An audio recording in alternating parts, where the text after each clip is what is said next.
As a drummer, if you want faster and more controlled hand and foot speed, learning this tune by Paramore will definitely get you there. Plus, stick around to hear some of Zak Farro's solo drum audio for reference. Alright, let the fun commence. Let's tackle that opening riff. You've got kick, snare and crash going on.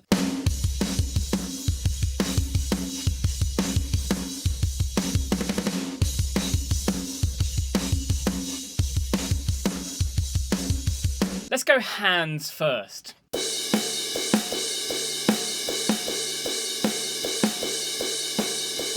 Only thing to watch, make sure you're really used to putting the snare on that 3 and instead of the more normal 4. Once that's comfortable, let's add the kick.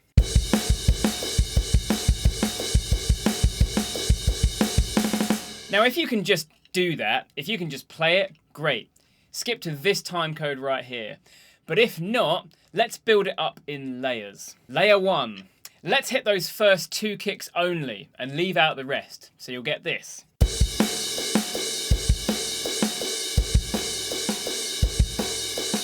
That way, we're gonna build up the kick reps as you go. Layer 2. Add another kick on beat 3.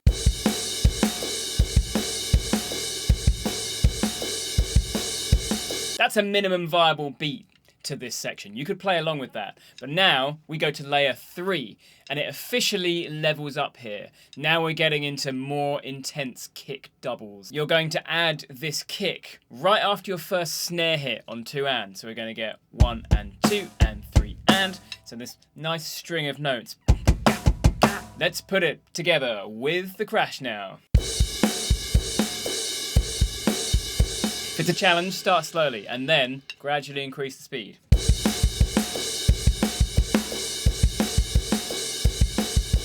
Stage 4.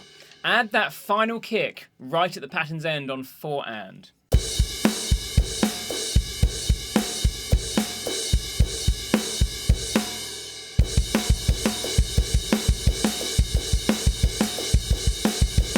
When played at full speed, you're left with these 3 kicks in a row, which may prove to be a challenge. Right there. When the groove loops back around, you get... Perhaps you're struggling to get that articulation on all of them, because it is pretty fast. There are 2 things you can do if that's happening. Number 1, play the groove on its own slowly, then gradually increase the speed. Number 2, for now, practice the tune at full speed, but just with something you can actually play. Say, for example, layer 2, that groove is what you've got right now. Then play the song at full speed like that, while simultaneously working on the full groove more slowly. Side note on technique, this is a case where many drummers would start playing heel up to get that kind of power and speed. Now, when you see me playing it, it's all very heel down. I'm quite a heel down player, but if you want an entry point to this kind of speed, heel up is often the way to go. So just practice bouncing up and down on your kick pedal like this. And then see if you can get it to go at the right speed. I find it's worth imagining your heel right here is actually where you're trying to hit the pedal. You never quite do it because that would hurt. Oh, and another thing, you can cheat. Maybe replace that last kick with a tom.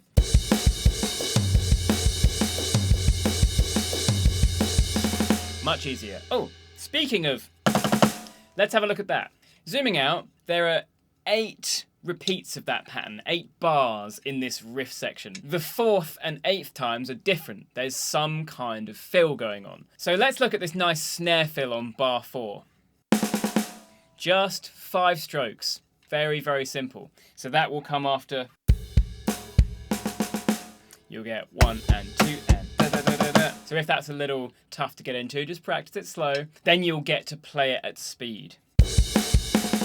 After that, back into the groove, and then we lean into bar 8, where the groove kind of straightens out again, you get. Or something to that effect. So you can hear the snare starts to be on 2 and 4. So if I play the previous bar and that bar, it would sound something like this.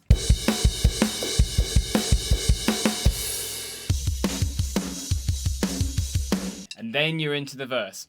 All you need to do now, try that whole sequence together to make sure it's really stuck in your head. Then, on to verse 1. These verses have 2 distinct arrangement sections to them. So for the first section, you have to activate beast mode.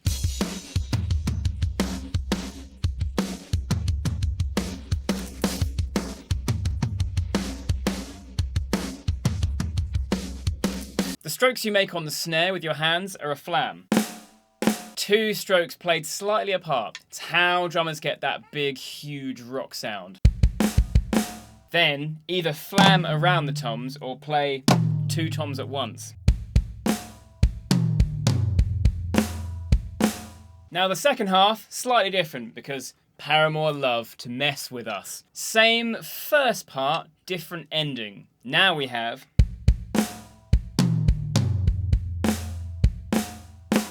You've got those 2 snare strokes. All together you'd hear.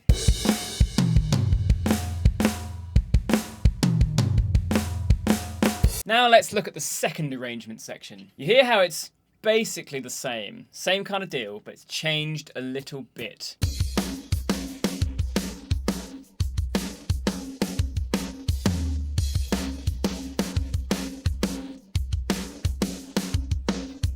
It's a little hard to hear in the recording, but if you listen closely, you can hear some hi-hat going on. This is your first hand speed challenge. Suddenly, you have to keep up with those 8th notes.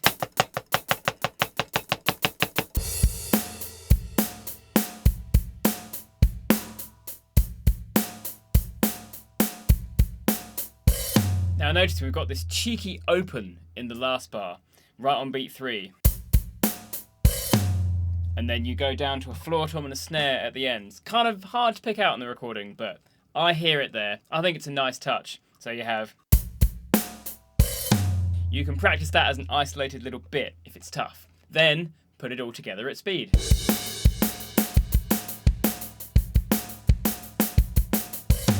Now that happens again, but of course it's slightly different. That very last bar straightens out. Let's have a listen.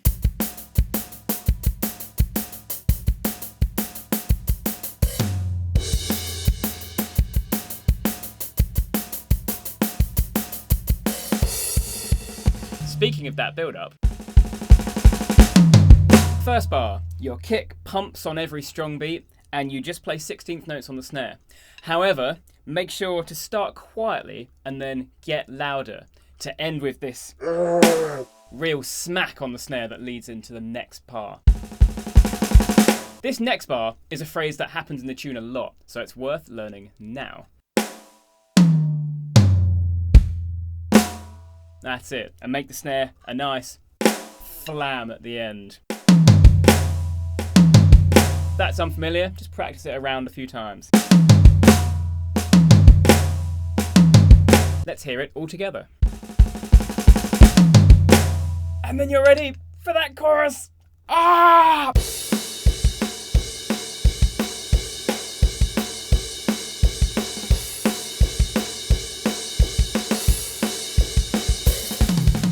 You can get a bit of rest here. It's a nice straight ahead groove we've got. And then you're just riding the crashes with quarter notes, so nice and chill. None of this like, "Ugh!" This is the bit you get to sit back and just relax.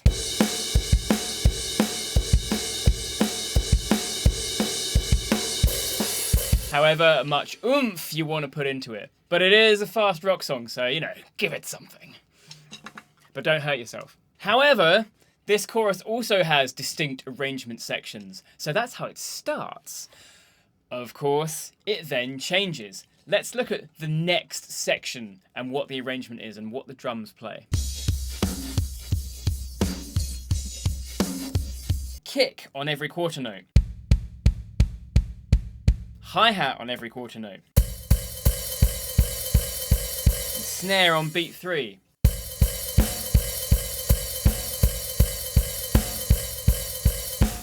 Now, of course, that section repeats, but it's different again, because Paramore love changing stuff. Is it messing with your head yet? So this second half, suddenly the quarter note pulse is on the snare instead of on the kick. Your hi-hat's just chugging along like it was.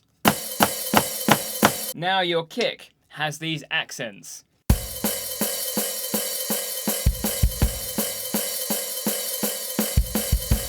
kind of come in between.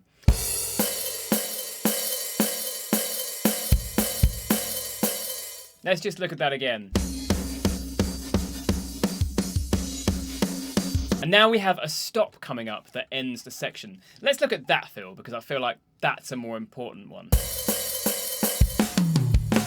Now, what was that? Finally, you're back to something familiar. You're back to this intro beat. Ooh, but then something happens. Something different again. Let's look at it.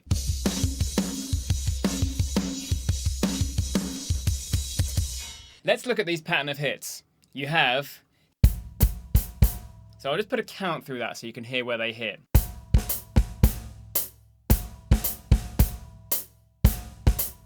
Well, actually, it's a crash cymbal, but it's choked. Let's look at it in context of the whole groove. I'm ready to grab it. I'm not quite grabbing it until right at the end. That's how you want to be. And of course, you can do whatever you want. That could be some other fill. When I did a cover, I did some slightly wackier version. You can put your own flair on it. On the tune, this is what you get.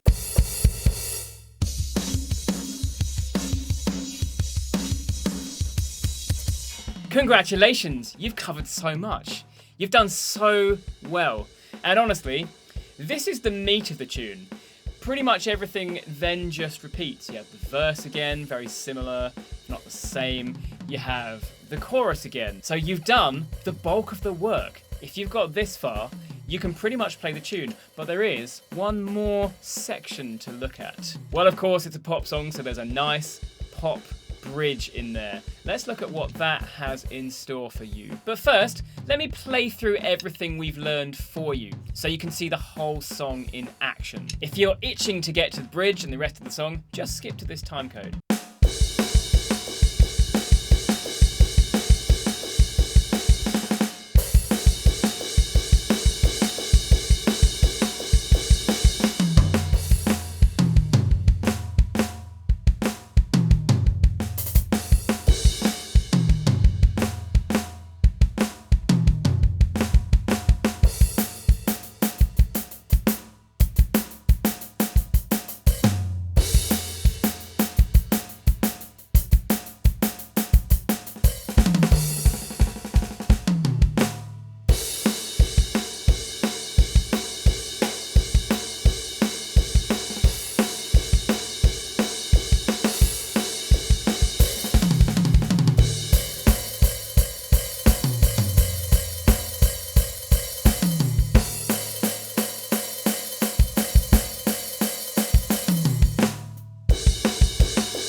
If you want to learn more tunes like this, there's two things you can do. Number one, leave a comment on this video. Let me know what other tunes you'd like me to break down for you. Number two, if you need the more personal approach and you want to go faster, you want to fast track your progress on the drums, you can book a free call with me because I do a few one-to-one lessons. And on that free intro call, we'll just chat about your drums. We'll see where you want to go. You can tell me what you're struggling with. Maybe I'll be able to unlock it right there and then. Link for that is in the description. There's also this fancy QR code right here if you're watching on a TV or something, as I hear these days some people are. Anyway, waffled about that long enough. Let's go for the rest of the song. The bridge, again, comes in two distinct arrangement halves. Starting to see a pattern here. Paramore do love that.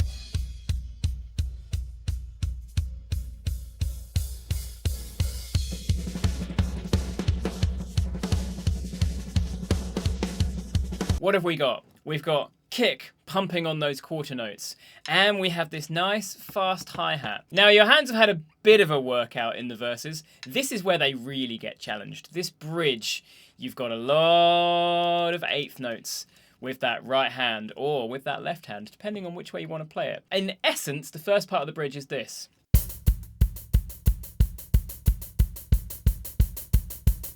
Now you might need a bit of speed practice on that. If you're just looking to play the song and you want a minimum viable performance, there's no shame in this. There's actually not much else going on, so you could do it. I won't tell anyone. Be our secret. But if you want to boldly use it as an exercise in hand speed, then off we go.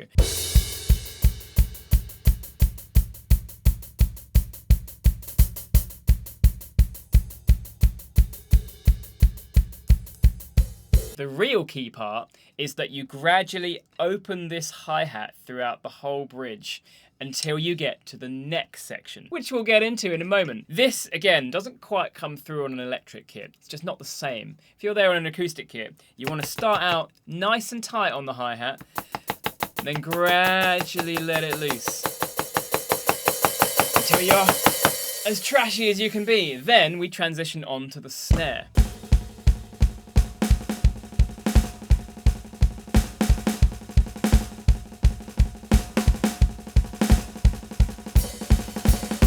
Kick remains pumping, but now you have lots of 16th notes.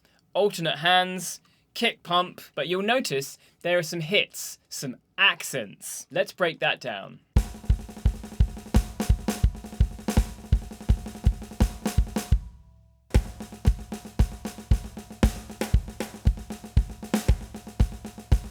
Feels quite nice and relaxed at that speed. However, when that gets faster, you're going to be relying much more on your fingers for speed. Oh, side quest. If you struggle with finger technique and you do want to learn to go a bit faster, here's something you can do. Take your drumstick and then hold the tip.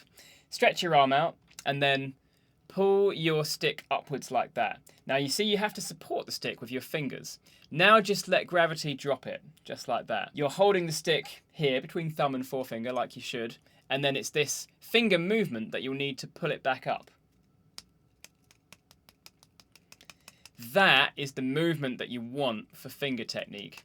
Now, it's much easier to feel it this way because you're using the gravity of the stick to give you some weight, and then you go, oh, that's what it should be like, because that's what you have to do.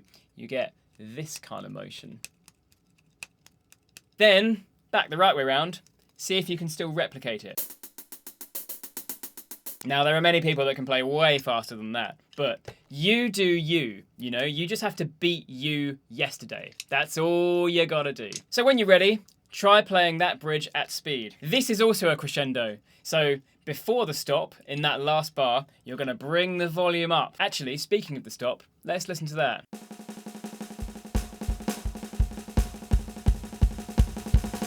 It's the same stop. We've got 1, 2, 3, and then it stops. There you stop the kick, stop the snare, and then you're ready for something explosive. A guitar solo, but it's the same groove as the chorus.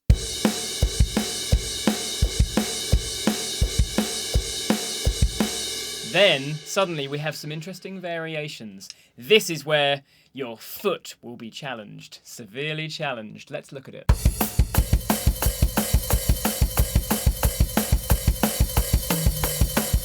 My foot's gonna fall off. Slowly.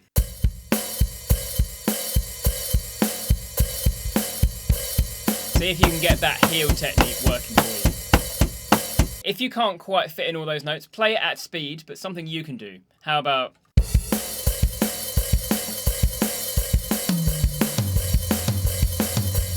any combination of things you can imagine. It could just be this. Give it a go, see how it is. Then it's drum solo time. It's the same groove, but Zak's cunningly flipped the drums around, so now the snares are on beats 1 and 3, so you'll have 1 and 2 and 3 and 4 and, where before we had a 1 and 2 and 3 and 4 and. And that stop, by the way, that fill, it's very similar to what we did before, so we'll have...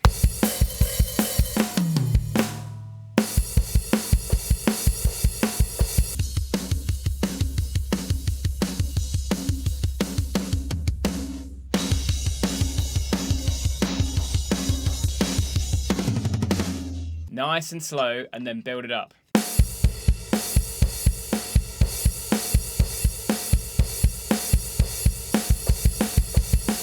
This solo drum part is in the first part of the chorus, and it concludes in a similar way with a similar stop, but a massive fill. something along those lines. So long as you end with a snare, I think you should do whatever you want. You can hear a lot of toms, a lot of stuff going on. Then you're back into the chorus normal and everything happens the same way. And then you've basically done it. After a nice satisfying chorus where you give it a little bit more than you did in the other choruses because it's the last one, you're back to the intro. And the intro is exactly the same. Only this time we have that snare fill and we have those ending stops, that ba ba ba ba.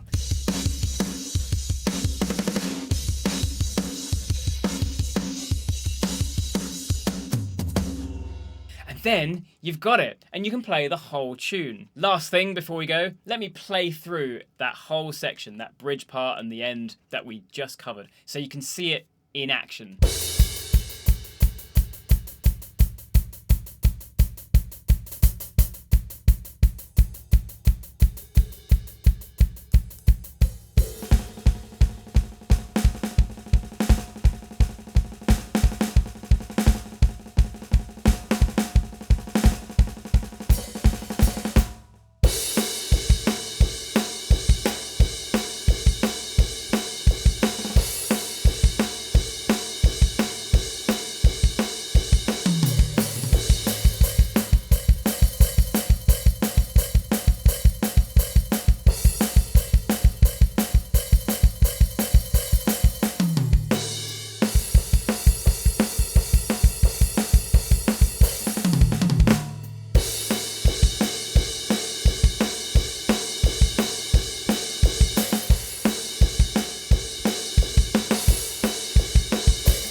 Congratulations, you've done it. How can a tune that's, 3 minutes, 20 seconds take so long to break down, hey? Maybe I need to be faster at explaining things. But also, Zak packs in a lot of details, doesn't he?